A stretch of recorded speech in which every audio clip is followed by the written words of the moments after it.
Hey, hey, family. Welcome in, welcome in, welcome in. All right, we're going to hop right in, and I want to greet everyone who is here. Welcome in, Coffee and Chit Chat. Thank you so much for being here. And it's been a while since I've seen you. Hey, hey, girl. Let's see. I got my moderator here, G Mama Grows. Always nice to see you. Hello, happy hump day. Welcome to Wellness Wednesdays, y'all. We are winding down. I think this is like the second to last episode, and then I have something really special for you guys. So we've been getting a lot of good information. We've had a lot of great guests, and today is going to be no different. I'm very excited about today's guest. Let's see, Triple Threat and Firearms and Defense. Welcome. Thank you so much for being here. I greatly appreciate you. If you are in the chat, please just go ahead and hit the thumbs up if you can hear me and see me okay, because I want to make sure all the sound and everything is good. So go ahead and just hit that thumbs up for me.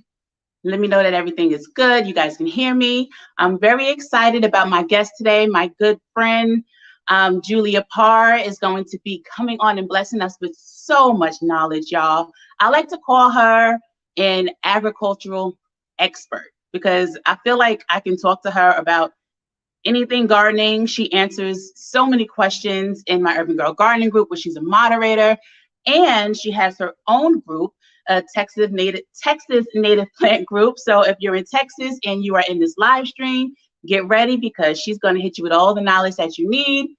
Let's see who else we got coming in here. All right, I see 5. All I need to see is that thumbs up, guys. Let me know that you can hear me. Let me just check.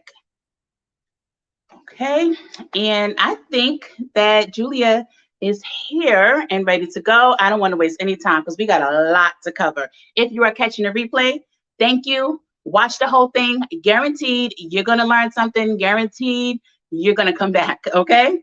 All right, we are about to get started, y'all. We don't have any time to waste. Is she here? Is she here? Is she here? Hey, y'all. My friend. Hi, Julia. What's up? Oh, my goodness. It's so good to see you. I am so excited to have you. Thank you, thank you, thank you. Thank you, first of all, for agreeing to come on. I appreciate it. Oh, very, very, very much. I'm so honored. Thank you so much. Y'all, Julia is like one of the smartest people I know. I swear, like, whenever there's a question in the group, in the Urban Girl Gardening group, you're like one of the first people to comment and like give advice and like so dependable to help others in the group. And I really appreciate you there. I really do. And help me because you're always there for me too. So thank you, thank you, thank you. And let's see, we got a few more people in. So let's just say good morning. Doreen, thank you for coming in. I don't think I've ever seen you here. Are you a friend of Julia's? She is. She's one of our admins in Texas Landscaping. Nice. In the Texas Native Landscaping Group, yeah. Well, welcome, Doreen. Welcome, Ricky. Thank you so much for coming in. And Julia. Yes, ma'am. This is your first time on the show. I'm excited. Yes. So I always start with one question for everyone. What does wellness mean to you? Ugh. It's everything. You know, wellness is a holistic blend, and that's where I approach it from. It's mind, body, community. It's everything. It's everything. And everything that we do, every action, every inaction, all of that plays into, you know, the concept of wellness. And it's not just a personal thing. Exactly. We are not by ourselves. We all have a connection. And that's why, you know, if one part of our community needs help or if one member of our family needs help, we have to lift them up if we're all going to be well. Exactly. You know what? I think you're the first person who answered that question outside of an individual response. So thank you for that. I appreciate that. It's so true. It's so true. You know, if we see one person suffering, that pulls on us. And so it's up to us to do everything we can. And might I say, you are so beautiful, Julia. You're glowing today. Oh, I got a good light over here. But okay. So I have a list of questions for you. But like I said, we have so much to cover because you know some of everything. You have so much knowledge here. So one of the things when I first asked you if you would come on, you were excited to talk about, but we didn't really pin it down as a conversation. But I think because of your response to what does wellness mean to you, I want to ask you a little bit about environmental justice. Ooh, yes. We're jumping right into the deep end today, Kiki. Yeah, we got a lot to cover. Well, since you brought it up, environmental justice, it means a lot of things to different people. And I think it all depends on our perspective. Okay. But for me personally, it means that we have an obligation. Every single one of us, if you are a person, whether you have a garden or not, environmental justice means that we are looking at the environment that we live in with an eye towards making sure that that place is a safe and sustainable place for every single community member. In a lot of places in the country, there are toxic spills. There's a history of industrialization. Land has been taken away from the original inhabitants of this continent. Still going on today. Yep. Still. And we owe it to every single person who came before us to make sure that the things that we are doing are helping to heal all of that. We just getting started, sister. And I don't mean let's make sure we just pick up some litter. That's part of it.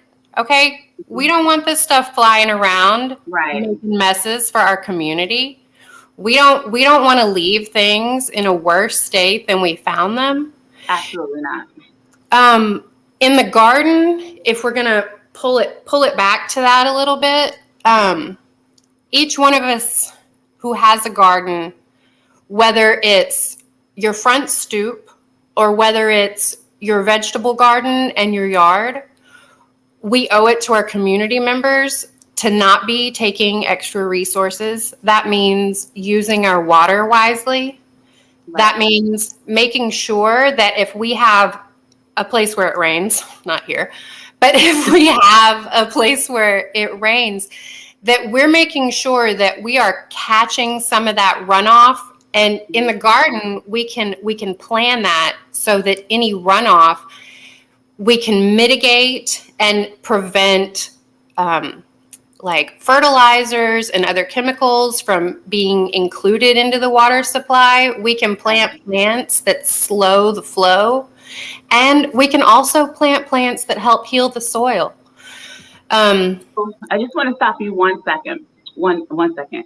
So when it comes to the water catchment, not everyone is able to, like you said, do that because some areas, including my area, we've just started having rain this summer, and the summer is about to be over.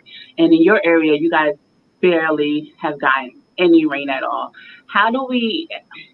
What is the most sustainable way to water when water is there, when we can barely get the rain that we need? How do we set something up, and especially for backyard gardeners? There's two main things I think we can do. First of all, if we have a landscape that is more native and focuses on native plants, then not only are we taking back our yards for nature, but those native plants, particularly in areas that are more arid, have much deeper root systems. Okay. So when we do get water, those plants can immediately begin to absorb anything that's coming off. And what they do is, because their root systems are so deep, they can direct that water much further down into the soil strata, which can replenish aquifers in that is something that I've never even thought about. Can you give us some examples of plants that we can use? Yeah.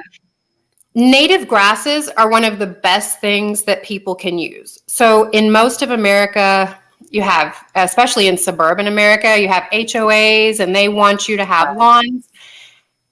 And I'm not lawn averse, but I think we need to be smart about the way we do it when we are forced into a situation where maybe our HOA requires it. So in most states, quick Google will give you native grass blends that you can purchase for your yard instead of like these turfs and sods that are so common, like Bermuda grass and St. Augustine. I love that. Native grass lawns are the way to go. Those root systems go deep and they can take the heat and they can take the drought. They'll survive, and not only survive, they'll thrive, and you'll have the green lawn when nobody else does. So I wouldn't have hay bales rolling around outside right now. That's right. And not only that, but native grasses are part of the symbiotic balance of the ecosystem. So the seeds and the things that they're creating and the soil strata that they're facilitating is better for the native animals that are in that place. Okay. Now, I think I interrupted you a little bit when we were talking about the water. So one was planting the native plants that will help spread the water and collect water. And then the second thing was, yes, thank you for bringing me back to that. And that's smart water usage in the home. So in our house, my youngest takes a bath almost every night. And I take a pitcher and I take that water and I scoop it out and I water like the plants on my porch with it. They need water every day, and that's probably 15, 20 gallons of water that would just go down into the septic. I use that to water my plants in the evening, and that's my me time. Okay. All right.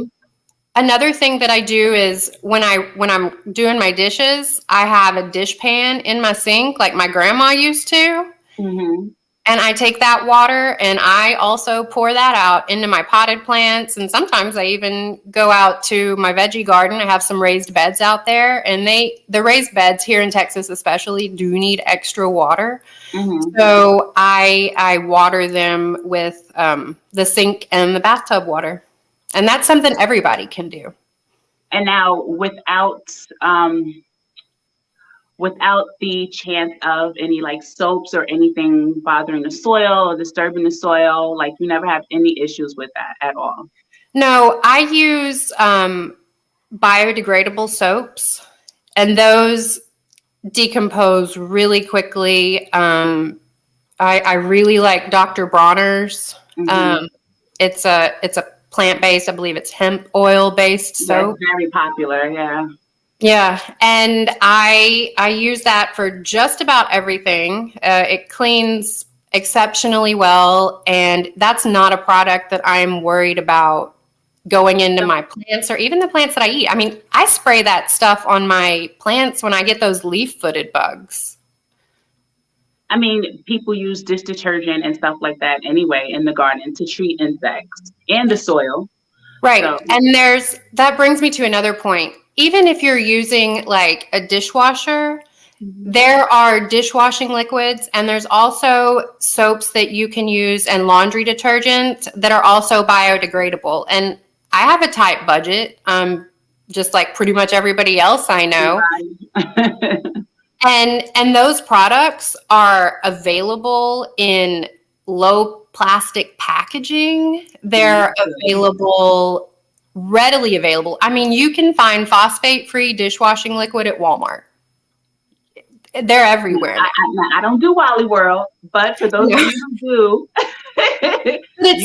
what I mean is, right? They're everywhere. Now, okay, so for those of you who are listening and you are like, okay, I can use my tub water, do you dilute the water when you're pouring it into your plants or just straight in? Just straight in. Okay. I use my sink water and my bathtub water to water all of my That's very smart. That's porch very smart. plants. Well, water costs money, first of all. Which it shouldn't, but it does. Why only? It absolutely should be free and available to every single person. I believe water is life. Can you see that? Mm-hmm.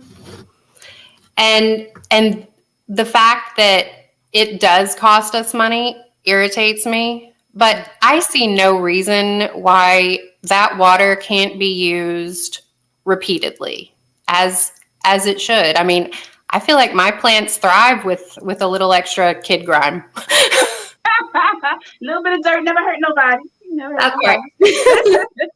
And so, for me, what I usually do is when we get a really heavy rain, I just throw like some pots outside, and I think I've showed that before. And I collect, and I filled up like, because I recycle, so I always have like my plastic bottles and stuff like that in my gallons, and I fill it up. And I'm telling you, the last time we had a heavy rain and I collected the rain must have been like sometime in June, and I just finished the last bottle. Yeah. And I use it for my plants and, the pots outside and stuff like that. And it does last a very long time. So And I like that you mentioned that. It really does. I mean, a roof can be over 1,000 square, for a small house can be over 1,000 square feet. And that can catch hundreds of gallons of water in a single downpour. Right. So, a really interesting thing that we can all do. I mean, we can all save like the country crock containers, like grandma used to have a whole stack of them. I mean, those are things we can do. Saving big buckets anytime you find them. I put old what are they called? The old ice coolers that, maybe the lid doesn't fit on anymore. I put all of those things out right underneath my eaves every time it rains. Yeah. And down here in Texas, if we leave stuff out, we get mosquitoes like nobody's business. Mm. But the one thing that you can do, especially like you said, if you've got water for a while, you don't want the mosquitoes, but there's a natural fix for that. And that's the BC, the Mosquito Dunks, the Bacillus or the BT. Yeah. You can sprinkle those mosquito granules or put those Mosquito Dunks in any water that you're going to have sitting around for more than a few days. And that prevents the mosquitoes. It's a natural bacteria that does not allow the larva to proliferate. Okay. All right. Let's see. Oh, okay. So one thing that we talked about recently, you sent me an article about an urban gardener that was using crushed basalt in the garden. Yeah. And I know you talked to me a little bit about Japan as well and how they use the volcanic ash and basalt and stuff like that. Can you tell us a little bit about the farming practices there and how some of those practices could carry over here and help us here? Oh, so right before the pandemic, our family was lucky enough to be able to go to Japan for a summer. My husband's a professor, and he was invited to come and speak at a symposium, which basically meant all we had to do was provide our family's plane tickets, and we so cool jumped on the opportunity. I know that's right. I'm a huge fan of Japanese gardening, and let me just digress for a second because it brings us back to a couple of points that we're talking about here. I was a classically trained Japanese gardener at Garvin Woodland Gardens in Arkansas. They flew experts in and taught me and the rest of the Hort crew how to make things or prune things and take care of plants in the Japanese aesthetic, but not just in the aesthetic, in the style of Japanese gardening. I need to find some of these groups because that's something that I would love to be a part of. So Japanese gardening really respects the nature of the plant and the nature of the environment that that plant is in. And the entire goal is to optimize the living conditions of every living thing. It's a very Buddhist and Zen thought, which definitely plays. It makes sense, though. That's the way it should be. Right. Right. Well, when I went to Japan, I noticed that this holistic lifestyle and these practices of well-being that we're discussing are used not just by one or two people. Every single home. It's ingrained in the culture. Every apartment. It is so ingrained in the culture, and it is not an individualistic culture.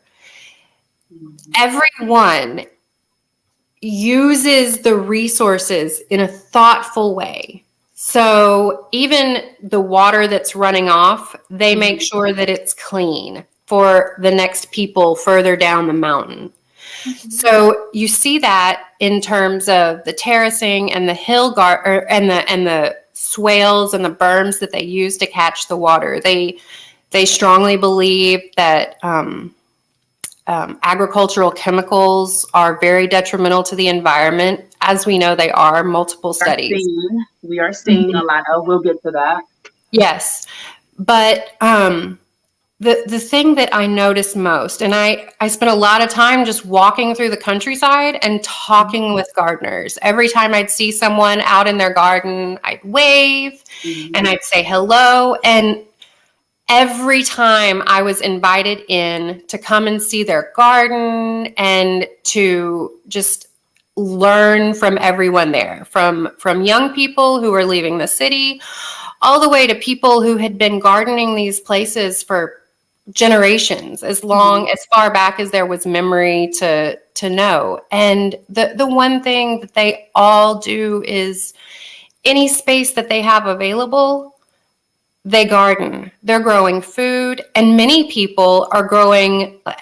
We don't even think about this here because it's industrial agriculture in our country. Every family who can have the space is growing their own rice. I mean, terraces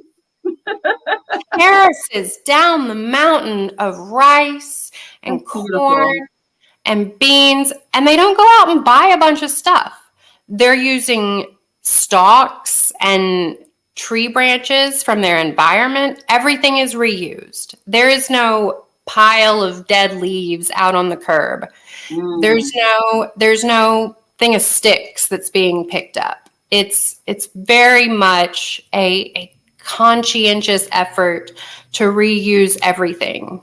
They're not even going out and buying fencing. They're using what they have in their environment to create everything. And I think that we all have an opportunity to do that. And even if I don't have go ahead. I feel like more people are trying to do that. Hi, Rambo. I'm saying hi.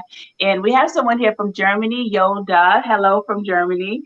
But African Dreaming, hi. All these people coming in and we just talking, chatting away. Hi, GT. Hello, everyone in the chat. Thank you guys for being here. My friend Julie is just getting started, y'all. But so everyone here, I think, especially in this group, and like Rambo, we have Plants and Garden TV in here, talk a lot about using nature and using what's around us to help us in our garden.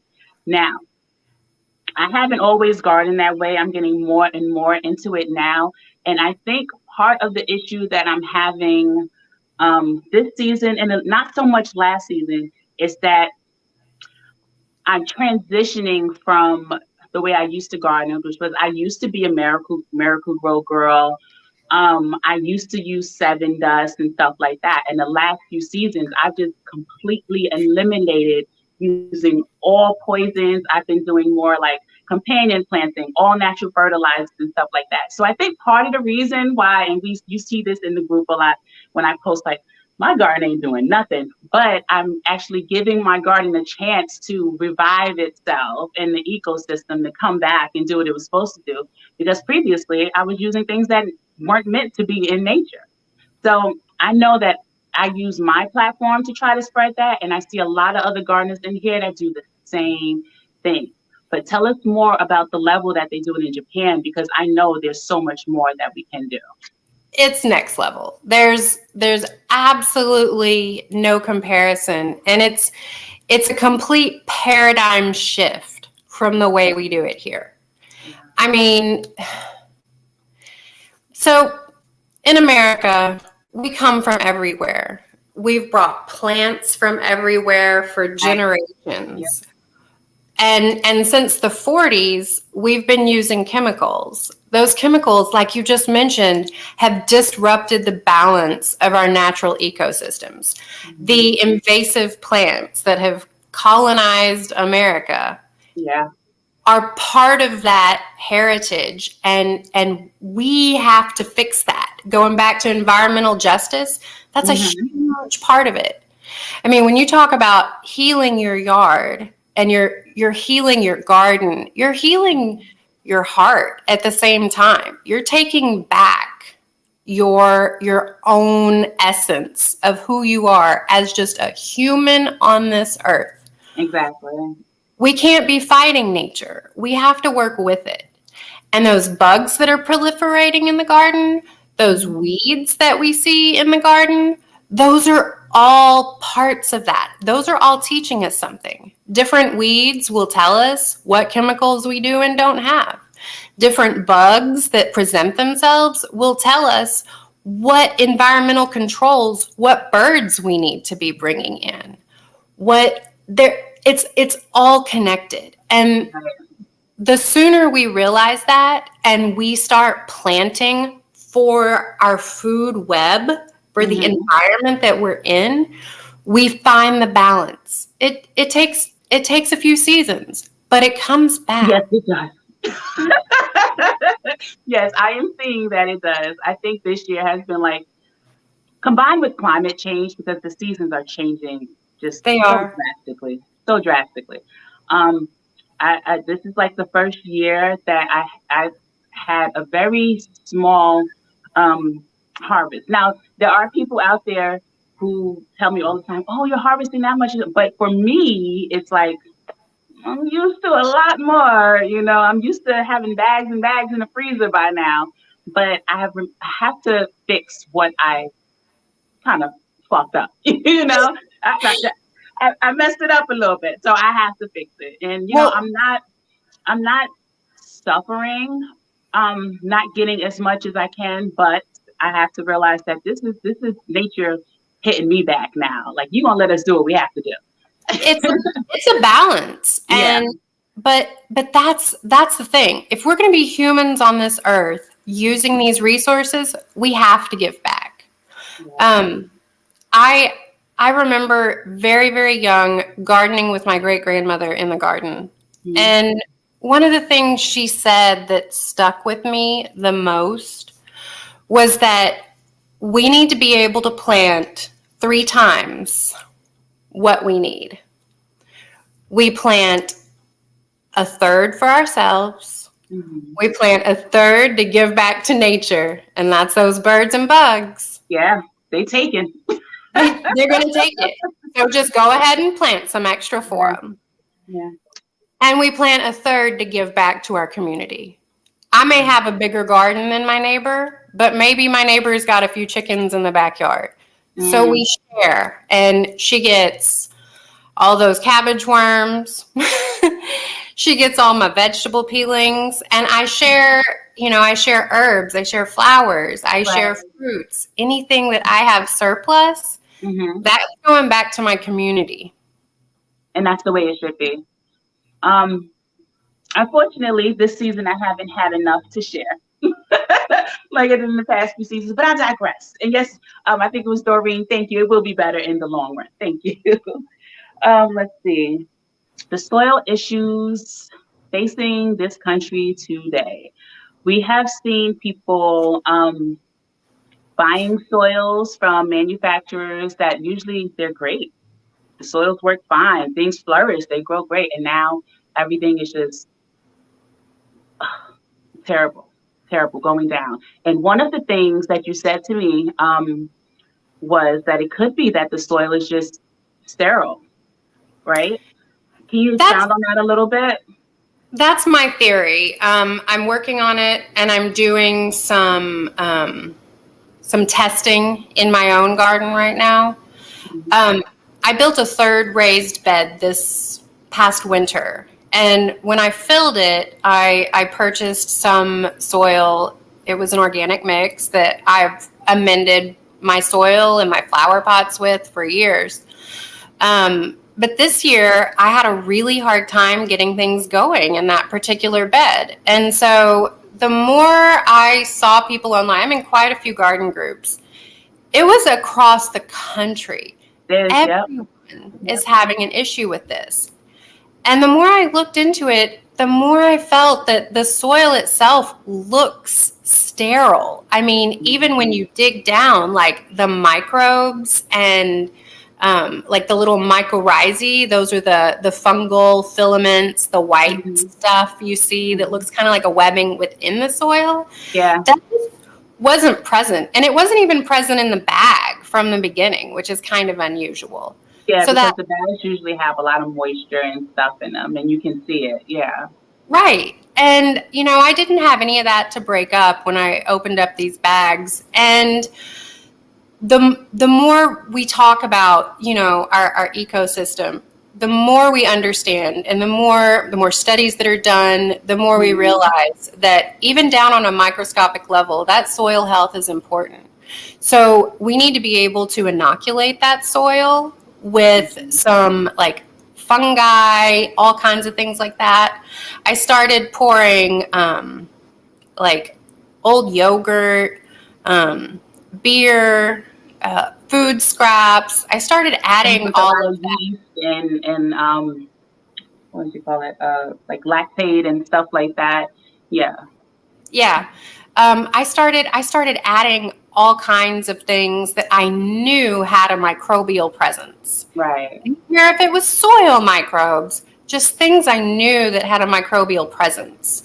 Because once you start introducing that sort of stuff into the soil, you start seeing benefits. So I added stuff from the bottom of my compost pile down there where I know there's a lot of activity in the soil. Right. I started adding all of those things back to it, and I started seeing a real resurgence in the health of that bed. So that kind of confirms. How long ago did you start doing that to that bed? Because I have a bed here that absolutely nothing is growing in. It's terrible. And I'm thinking like something must have happened. I don't know if animals were using it over the winter or what, but nothing is growing in that bed at all. About a week ago, I really started hot and heavy, adding anything I thought would facilitate the soil microbes. And I mean, within the past few days, the few plants that were surviving in there have started to really look a lot healthier. They're greener, there's buds forming, there's more leaves. I mean, and then when I dig down, like when I pull the soil apart, I didn't change my watering routine because I really wanted to see, kind of use it as a control. So I kept my watering the same. The temperatures have been pretty steady. It's like 100 degrees every day. And when I pulled that back, I started to feel that soil being knit together again. So I don't know, can you see my fingernails? They're always But when I pulled that back, I started to see the beginnings of a connection, the webs, the mycorrhizal sort of growth happening in there. And the one thing we know for a fact, one thing we know for a fact is that the plants, their roots, they only get so small. Right. They can't absorb water on their own. Right. They have to have that symbiotic relationship with the mycorrhizae in the soil to uptake not only the nutrients, but the water. And in return, they provide the mycorrhizae that are connected to their roots with the carbohydrates that they're producing. They have a very symbiotic relationship. Oh, wow. So when you add the yogurt, like, 'cause that's something I'm sure a lot of households have, and some people won't even think to add that to their garden if they need help. Although I do see more people using milk now. Yeah, So, well, I do I see mean, that. that's a great question because, you know, things like if you're cleaning out your refrigerator and you're like, oh, this is kind of funky, you know what I mean? Like this yogurt's got some mold growing on it. Maybe I forgot it at the back of the fridge. It's got to go. Nobody's going to eat that. Mm-hmm. Putting that out in the yard, you know, water it down with a little bit of water and just pour that into your flower bed that's having trouble. I mean, it's free. It's not wasting, and you're giving back. So the microbes that are there can take advantage of what you're adding. Okay. I had a comment here that I wanted to read. Oh, somebody said, "Oh, Dandelion Haven, hi, welcome." They're giving a lot of good suggestions. Adding kombucha SCOBY, I've seen people do that. Yes. I need to separate my SCOBY, and I have no one to like really share it with because everyone I ask is not interested in making their own kombucha, and I don't have the room to grow more. So I think I will do that in the near future. You can also make a really great jerky out of that SCOBY. Just saying. We'll talk about it later. I'm gonna need some convincing for that one. My husband said the same thing. Really? But it's a staple on our camping trips now. You're gonna have to ease me in a little bit. We'll see. Comfrey tea, which I use. Yes. So how do you feel about Comfrey? Because I have used Comfrey in that bed that is acting up. I throw the stems, the dead leaves, and all that right on top of that bed. But I don't know what else to do. I'm going to have to get a soil test on it and see what's really going on in there. But how do you feel about Comfrey? And do you think that it's something that everyone should be growing in their garden? I think Comfrey is wonderful if you have the space to grow it. There's grow bags. There's a couple of different kinds of Comfrey. And so depending on where you are, some of it can be invasive, but there's a strain of Comfrey. We'll have to look into that. I can't remember the name off the top of my head. I have Russian Backing 14. And that's the one. It flowers, but it doesn't spread seeds or anything like that. So it multiplies by the root. That's an excellent Comfrey, and that's the Comfrey that I recommend because other Comfreys can become invasive, and so maybe we should put that on a note somewhere. But I know I have some videos on it talking about the Comfrey tea, and it's a great fertilizer. But I think combined with the things that you're doing, I'm going to start doing them too for that one bed, and that's a great natural way to, first of all, not just throw things out that are in your refrigerator. Like I said, more people are using milk.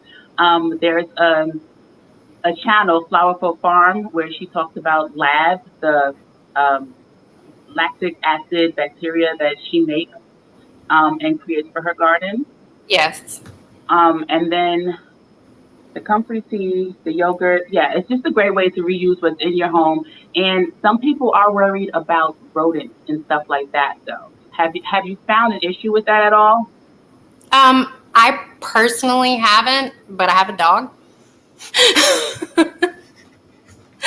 So I can't speak to that. But what I try to do is before I just throw something out there, I have a couple little compost buckets that I use basically just for kitchen scraps. So by the time they go into the garden, they're not really food that's attractive for the rodents. They're more like kind of a compost tea type of a thing. And that's what I do with my 5-gallon buckets in the wintertime. Yeah. The other thing that people can do if they want to go ahead and boost that soil right away is you can purchase the mushroom grow media that was previously used to grow mushrooms commercially. It's organic, and it already has the mycorrhizae from the mushrooms. It has the underground part of the mushroom. And we're all fans of mushroom compost, so yes, that stuff is excellent, and it can definitely help to revive a sterile soil situation. Dandelion Haven, I think this is back when we first started talking about the issues with the soil. She said this issue highlights the importance of keeping our circle local. If you can't make your own compost soil, get it from a farmer or gardener that you know. And that goes right back into what we're saying about the holistic nature of wellness. And we're supporting our whole community. And if we have people with a surplus of something they don't need, yes, let's take that. Let's reduce our carbon footprint and keep it local. Let's support our community members who are trying to do this. It's all one. We're all. Someone else, and I missed the comment. I briefly saw it. They stated that the issue with the soil also, some people are saying, is herbicides. How does someone who is just growing to maybe can a little bit for the winter, or maybe actually does need things growing in their garden to help them because, things are tight right now. How do they fight an issue like that when they're dependent on, they don't have the room to compost, make their own, and they're dependent on getting their compost from the big box stores or locally? But those herbicides are present. That's a hard question. It's dependent upon the individual. So we need to look at where that person is and what other resources they have available. A lot of times we can think outside the box. And if we just get a little creative and we talk on our, in our different Facebook groups all the time, one person starts talking about something, but when you get into those comments and when you start getting into the meat of the comments, you get some good ideas and some local folks have other, like, oh, well, I'm doing this. And I just went over here and picked up these bags from this neighborhood. And I talked to the person because I saw them out in the yard. And no, they don't use herbicides, But not everybody has that benefit. So, like for us, one side of our neighborhood gets a lot of blowback from an industrial farming operation. So one of the things that I've tried to do is set up wind barriers and wind blocks so that none of that is coming onto my plants. I have. So how do you do that? Well, I've done it with T-posts and cardboard. It wasn't that pretty, but when I first moved here, I had to have something, and that's what I had available when I started unpacking those boxes. How did you figure out that there was an issue? Well, the airplane flying over crop dusting was my first clue. But then I started talking to my neighbors and I said, I noticed all your plants on the back side when I drove up were all dead over on that side. What's going on? And they said, well, it's from the fields. It's from the crop dusters, and the wind never stops blowing here. So I had to start planting something so that I would have a vegetable garden. Right. A lot of people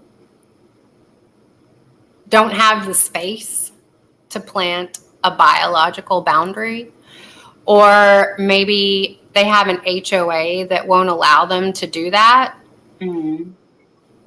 Those rules can be changed, first of all. In our Texas Native Landscaping group, we talk about ways to get around HOA rules and different ways to circumvent the powers that be and the situation and the ridiculous rules that are in place.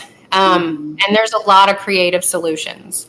But for people right now, like with dirt that has those herbicides growing in it, and it's not just herbicides, there's pre-emergent things that prevent the seeds from germinating in the ground.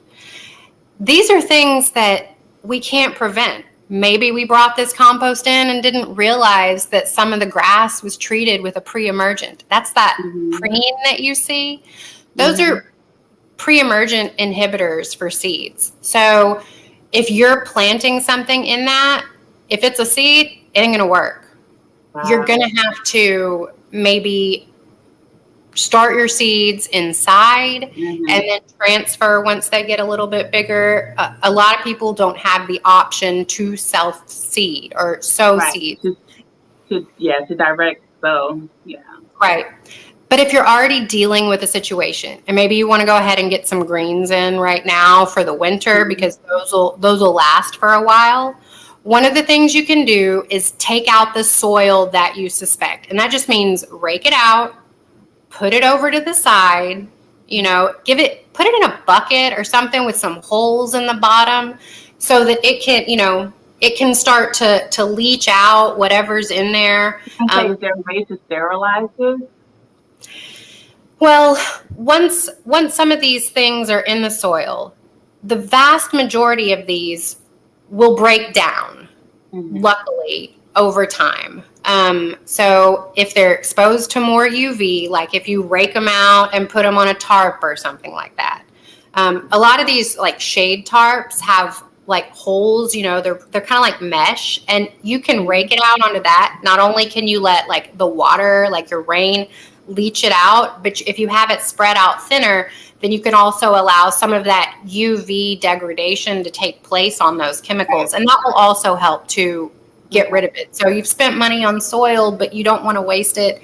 There are things that we can do to make sure that those chemicals break down faster. Okay. Now let's talk about pollinator plants. What are some of the must-have pollinator plants? We've all seen now that the monarch butterfly is becoming, going extinct, which I think is terrible. I've never even heard of something like that. Like the monarch butterfly, of all insects, we all look forward to those butterflies coming in our gardens every season. And I haven't seen one so far. Not at all. So give us some tips on pollinators. I want to be real clear here. I'm not going to mince any words whatsoever. Human activity is the cause of the 6th major extinction event that is currently occurring worldwide. That's on us. Talk about it. That's what we're here to learn. We're here to grow. Talk about it.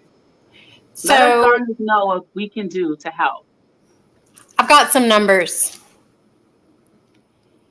In the United States, we currently have 50,000 square miles of suburban yard, and that's mostly lawns, invasive turf grass, things that were brought in that are the legacy of the people who came before us, our ancestors who wanted the perfect atomic family in the perfect green yard, and it was a white picket fence. Yeah, I said in the white picket fence, perfect lawn. All of it, and it's all bullshit. That 50,000 square miles, that's not acres. In acres, that's 32 million acres of lawns. 32 million. I'm going to let you sit with that number because that's 32 million. 32 million acres of lawn just sitting. That's not benefiting the pollinators. That's not benefiting you and me and what's going in our refrigerator. That's a status symbol that is wasting water. That's a status symbol that is depleting the aquifers. That is a status symbol that is taking money out of your bank account and food off of your table. All across America, period. Native plants, native plants, native plants. Dandelion Haven says, not to mention the amount of fuel to mow and maintain it. Yes, 100% Dandelion Haven. That's on us. We don't need that. like I said, if your HOA is requiring you to have a lawn, go native. All the pollinators can benefit from that. There are grass alternatives that can be planted that benefit pollinators, but we can't just say one plant in particular because it is so specific to your ecoregion, area. So for instance, a milkweed that I should be growing is not a milkweed that you should be growing, Kiki. Now, milkweed is one of those plants that's going to give you a big seed head, and if you go out into some rural areas and you learn to see what that milkweed looks like, you'll learn to see those big old pods, and those are full of seeds. And they're one of the easiest things that we can do for monarchs is to go with permission, gather those seeds, and just plant them. You broadcast them, and they come up with no effort whatsoever. Just make sure that seed has contact with the ground. That is all she needs. And that's the thing. A lot of those native plants, they will just keep coming back. We don't have to put half the effort into growing them at all as we do our zinnias and our sunflowers and all the pretty things that we do like that do bring on the pollinators. But we have to keep replanting them. I'm glad you talked about that, though, because all across America, sunflowers are native to this continent, and there are native sunflowers in almost every region of the country. They're a wonderful pollinator plant. There's native asters that you can have growing and blooming almost year-round. They bloom throughout the season. Down here, we have obedient. Doreen says, look for a local native plant society. Yes, everybody's got one. And if you look for a local native plant society on your Safari, on your Google, it'll pop up. And she says, or a Wild Ones chapter. That one, I have to write that one down. Wild Ones chapter. I hope y'all taking notes, y'all. We got a world to fix here. We really do. And when we start correcting these problems, we're going to see those benefits even in our veggie gardens. So, for example, what I've done here is the only spot in my yard, and this is actually how I found you online, Kiki, where I could have my veggie garden was right in the front yard where the house blocks it from the wind and the salt spray. I'm down here on Baffin Bay. The wind and the salt never stops. I couldn't grow anything without some sort of respite from the wind in that direction. Something that can be done to help change the practices in your area? Oh, yeah, and we're doing that. We've got a local chapter. It's the CCA, the Coastal Conservation Association, and we've been working with those, and we've been working with the different Texas A&M university systems down here, with botanists and horticulturists down there to work on changing farming practices in the area so that they're not spraying into areas that directly feed into our watershed. All of those things are things that we can do. It takes emails, it takes time, but that's one of the most important things when we talk about environmental justice is writing those letters. I don't mean to senators, because a lot of ours aren't going to do anything. G Mama Glow says, I had no idea a native plant society. Yes, y'all, let's look this up.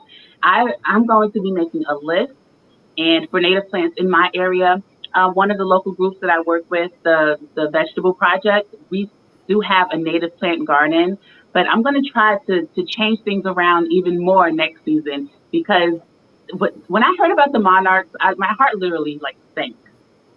Yeah. Could you imagine? I can't imagine my kids being adults, having gardens, and their kids not being able to chase the butterflies or see butterflies land. It's insane to me. It doesn't seem logical. It doesn't even seem like it could or should even be happening, because it shouldn't be. Well, the fact of the matter is, it is happening. I've converted my yard to a wildflower meadow, and I've been able to do that almost entirely for free. I go out, I gather seeds whenever I see them. I see people out in their yards and I say, hey, is that a da-da-da? It looks beautiful. Can I? Oh, yeah, I'd love to have a start. I'd love to have seeds. Yes. And we wave every time, and we're building community, and we're sharing those native plants.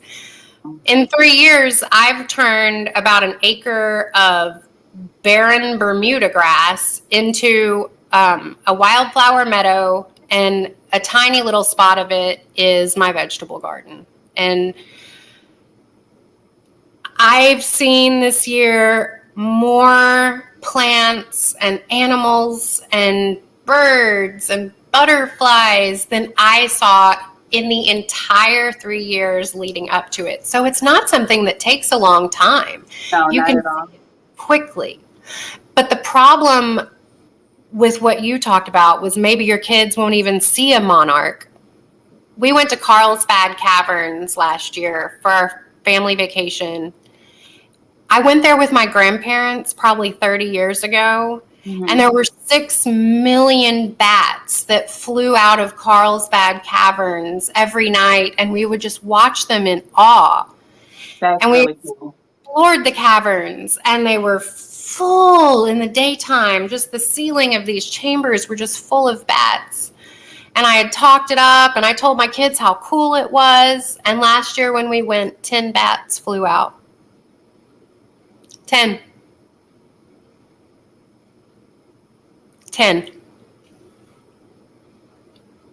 We have to do better. Wow. 10. Not 10 million. Not 10,000. 10. This many. Wow.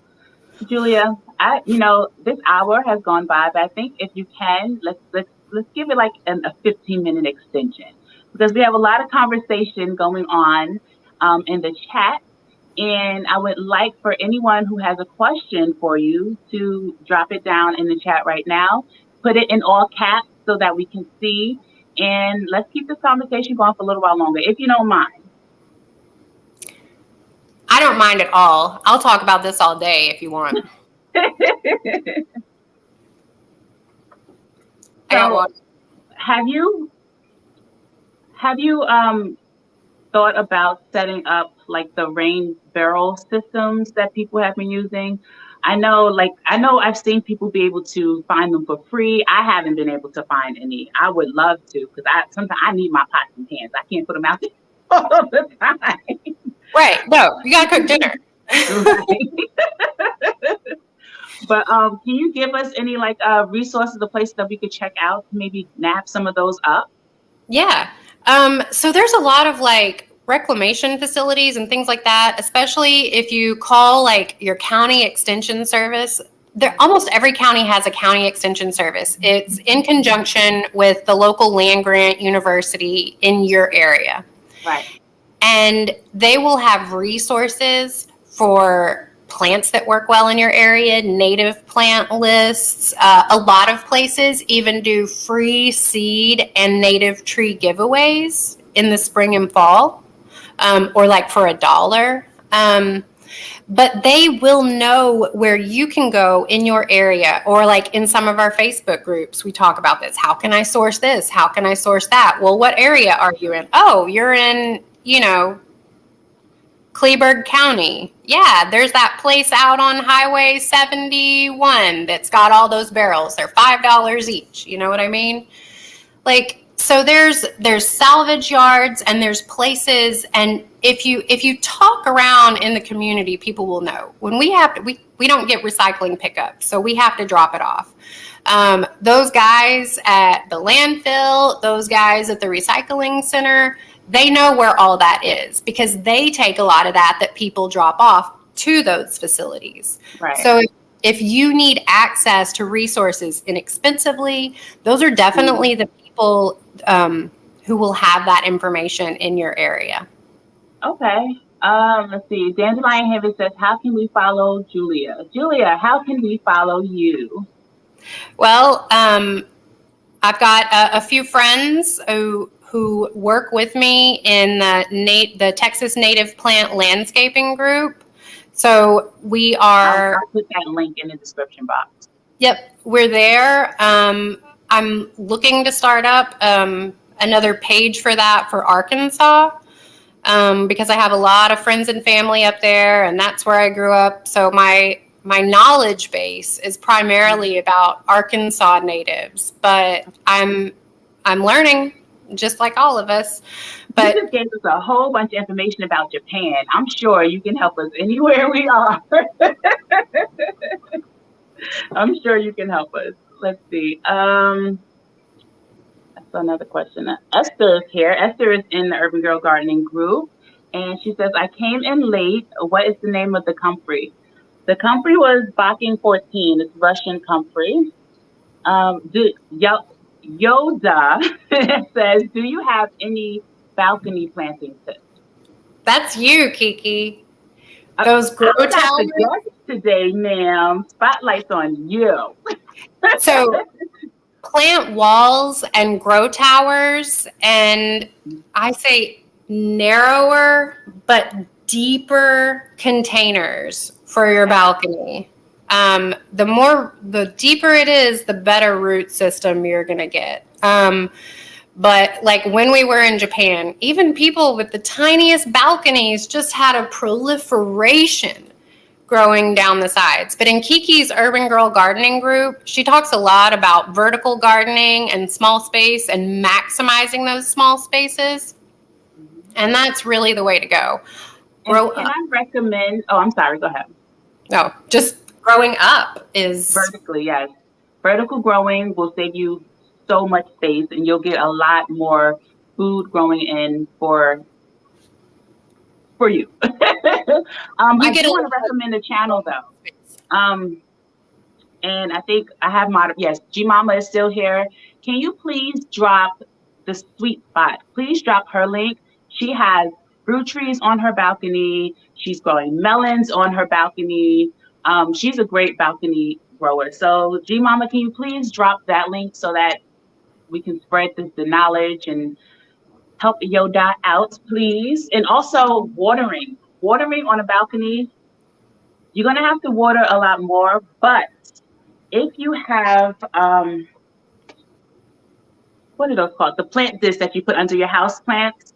Yes. If you can find something like that to put under your plant, just so that it could catch a little more water, then you won't have to water as much on a really, really hot days. If you can leave them, not full, but enough for them to just drink up a little bit. And there's lots of other ways to water too in pots so that they don't dry out. Like they have those globe waterers now that you can sit in your pot on those really hot days. Well, go ahead, you want to say something? Depending on the balcony size that you have, if you can catch those really small kiddie pools, like from the dollar store and any of the box stores. Yes, that's a great one. Yeah. I mean, those things catch the water. Yep, and just stick your pots right in those. And actually, someone did that in our group recently, right?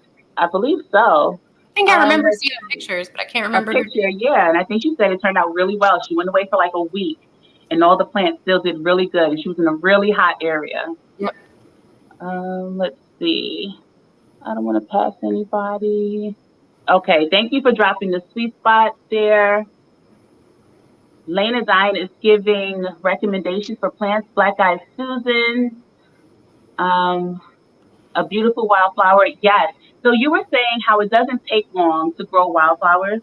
I dropped wildflower seeds 3 seasons ago.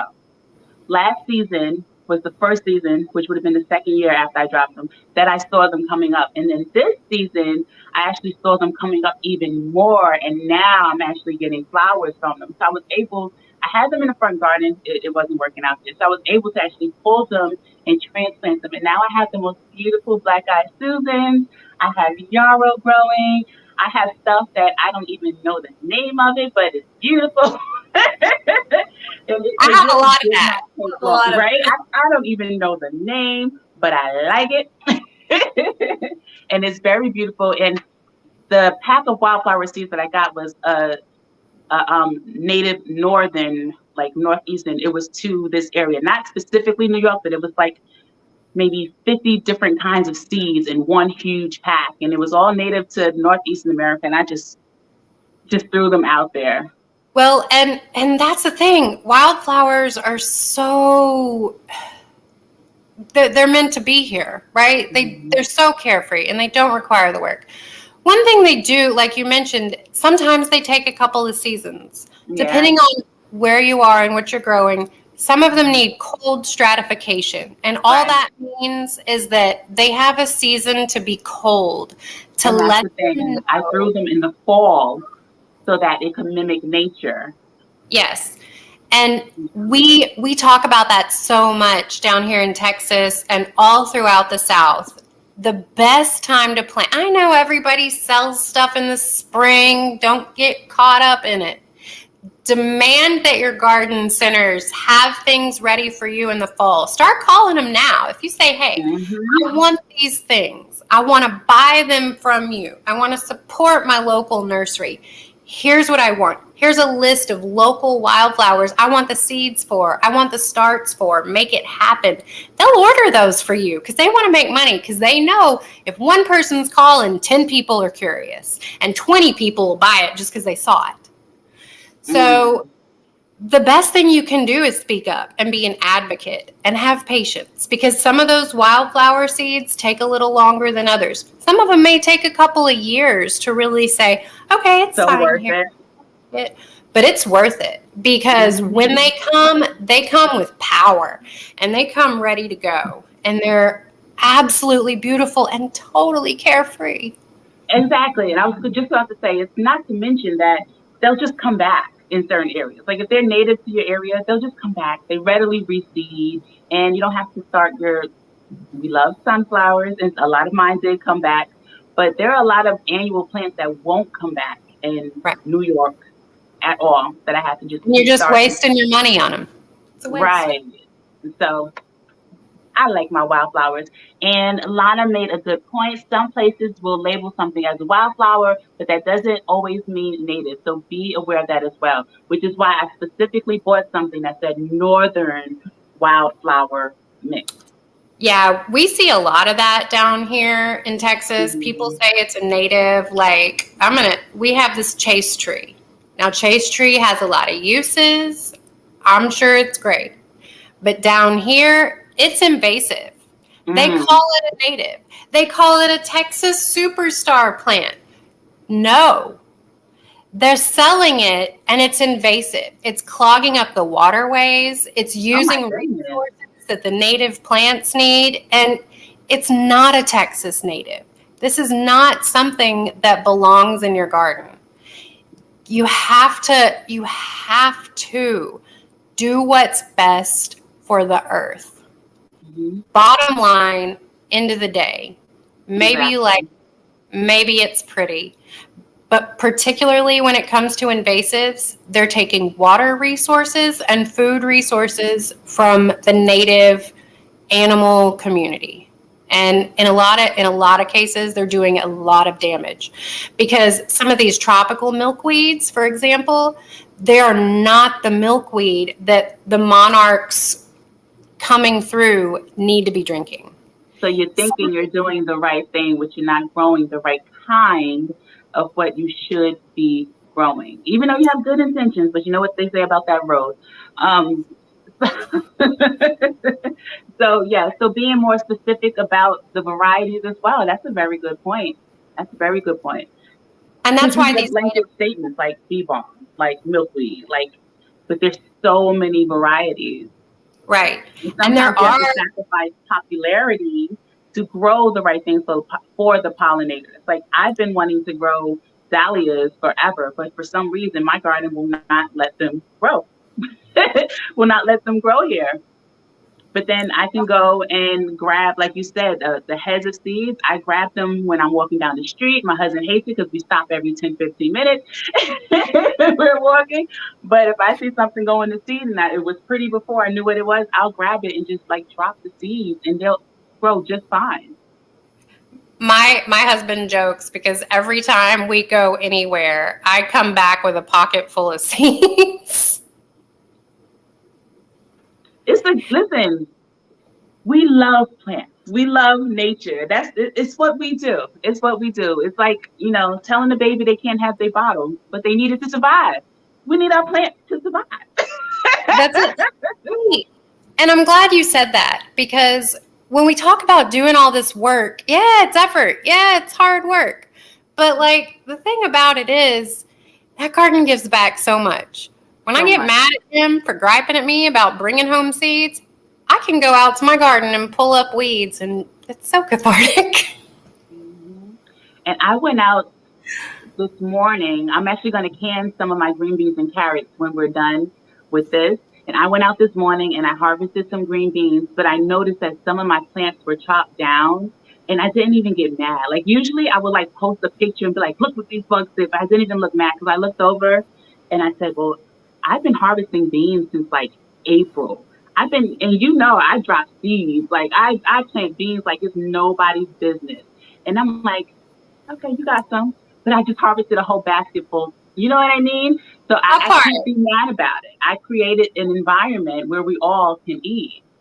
That's it. That's it, right? Like, and if we listen to Grandmama and we plan enough for us and enough for our environment and enough for our community, we won't know hunger. No. We won't know a world without monarchs. Mm-hmm. And we can bring back these species. There's a place up in north of here. It's called Sela, and the founder of Church's Chicken, when he sold his business, he made millions off of it, and he deliberately purchased several thousand acres of Texas hill country that were overgrazed, barren, devoid of water resources. Mm-hmm. He hired all the experts in permaculture and native plants he could find to advise him and help him set up a plan to regenerate this piece of property that he bought. That's beautiful. Within 5 years of removing invasives and transplanting and reseeding with native grasses, that man had replenished the aquifer beneath that soil so much so that he had wetlands where there was desert, ponds where there was nothing. Look at that. And the diversity and the variety of wildlife in what had been a totally barren place was revived. And so 25 years, not long. That's amazing. It can happen fast. They'll come. If you provide the right environment, not only are the native grasses doing their thing to replenish the earth and the soil, but all the other native plants will come. They'll come on the wind. They'll come with the water. Yep. And with so many weeds this season that I have never seen before. I am like, what is going on? And the more it's true though. And the more you look and the more you replenish that soil, the more you realize, oh, not only are these native, oh my gosh, I can eat them. Is that something that helps me get rid of these? You know how I am. I research everything. I'm taking pictures. I'm using plant apps. I have encyclopedias. I'm like, wait a minute, if that's going to be here, I'm going to freaking use it. Like that creeping Charlie that you just can't get rid of. Do y'all know that that's good for respiratory issues? And that you can eat it like salad? Like, so if it's going to be here, I'm going to use it. And purslane. There's a lot of debate as to whether...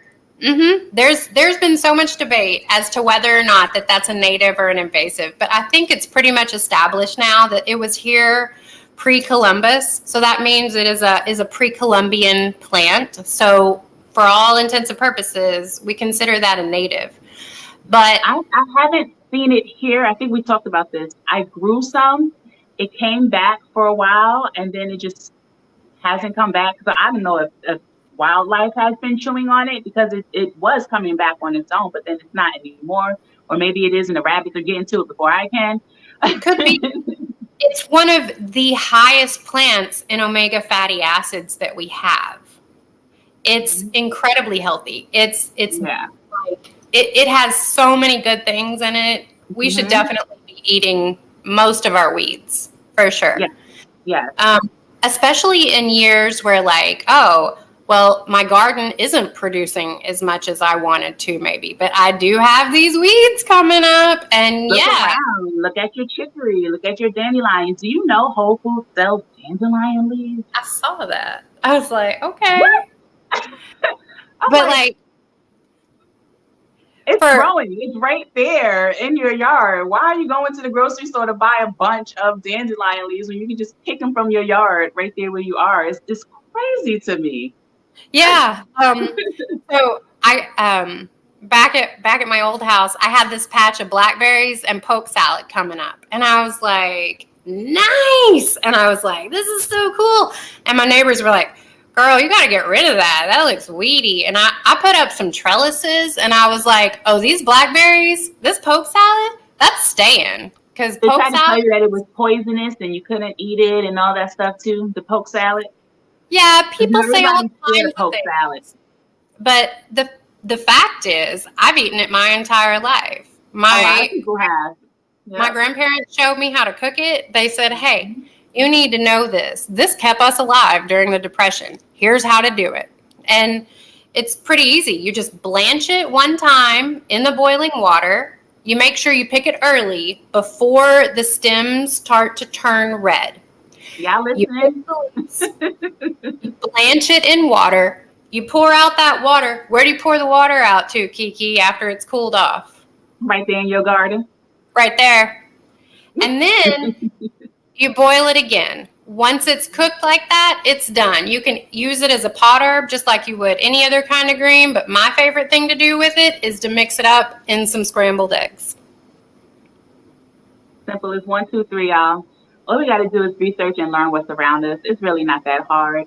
Julia, I want to thank you so much for coming on and being a guest today. It was so nice to see you and talk to you. And do you have anything that you want to leave us with? Anything that you want to say before we let you go? Thank you so much for inviting me into your space. I really appreciate the opportunity to talk about something I'm so passionate about. And I just love the fact that we have these online resources to help connect us with a broader community of people who are trying to do the same thing that we're doing. And that is such a beautiful thing. And that is something that our earth needs. If we're going to have all these butterflies for our babies, we each have an obligation to start now. No choice. No choice. None at all. And your passion is what led me to ask you to be a guest there, because I appreciate anybody who cares about our environment, anybody who cares about our communities. We need more, and they need to be showcased. We see so much negativity, and everything else gets a stage, and we need to spotlight and highlight what's actually going to be beneficial to us. So thank you so much for being my friend, for joining us today, for just for being you, and keep fighting the good fight, because you're amazing. And thank you for inviting so many wonderful people with their comments into the chat. Everyone who showed up today for this, thank you guys so much. Really. Yeah, we love you guys. Every single one of you, just by watching this, I know you're going to do something, but you're being the change that we need to see. And share it out so other people can get this information. Yeah, don't be afraid to speak up. Yeah. Very important conversation. To your politicians, you got to speak up, because that's the only way they're going to know we're out here. That we do care, and our voices do matter about what's going on our planet, in our communities. We love you guys. Julia, I love you, and I appreciate you coming on. Thank you. And we'll probably talk after this. I'll see you. I will see you soon. Thank you so much for coming on. Thanks for having me, Kiki. Bye, y'all. Love you. Bye. Are you able to get that? Let's see. Oh, I think you got to exit on your side. Oh, there it is. Yeah, there you Bye. go. Bye. Okay, thank you guys so much for joining in. Did you guys appreciate this conversation or what? Like, how amazing was this? Julia, as I said, a wealth of knowledge, a good friend. You guys can find her on her Texas Native Plants group. I don't think I put it in the description box yet, but I will. I will add the link to her box. And just because she's in Texas doesn't mean that she can help you find resources. And as you can see, she is a wealth of knowledge and can point you in the right direction to whatever information that you need. So please, after I post that link in the description box, go over and join her. If you have not subscribed to my channel, please go ahead and do so. If you appreciated the information in this live stream today, please share it out. And again, thank you guys so much for being here. My moderators, G Mama Grows, thank you. GT, you were in here. I appreciate you. Thank you so much. I love you guys. And as always, learn with me, grow with me. I love y'all. For real. Bye, y'all. Happy growing.